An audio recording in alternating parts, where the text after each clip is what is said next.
Hello friends, তো এটা হচ্ছে আমার ইন্টারমিটিং ফাস্টিংয়ের ডে 3।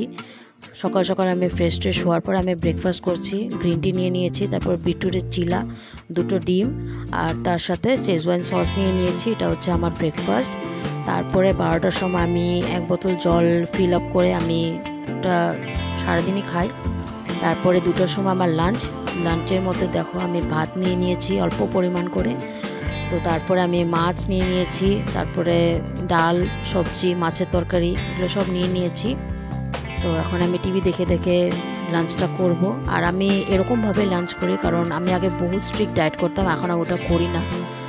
আর এটাই আমি লাইফ লং চলাতে চাই। তো আমি 5টার দিকে আমি নেল পেন্ট পরে নিলাম একটা। কালারটা কেমন হয়েছে প্লিজ জানিও আমাকে। আর 7টার দিকে আমি 1 কাপ ব্ল্যাক টি নিয়ে নিলাম। এই ব্ল্যাক টিটা মানে হার্বাল টি, এটা আমরা হোমমেড বানিয়ে নিয়েছি, তোমাদেরকে এটাও শেয়ার করব ভিডিওটা। তো এটা হচ্ছে আমার ডিনার, আমি 8:30 পৌনে 9টার দিকে করে নিই ডেইলি। দুপুরে যা যা ছিল ওগুলোই, আর তার সাথে ডালিয়া ছিল, আর এক্সট্রা একটা জিনিস অ্যাড করছিলাম, মার জন্য একটু আলুরদম বানিয়েছিলাম, টেস্টের জন্য জাস্ট অ্যাড করেছি।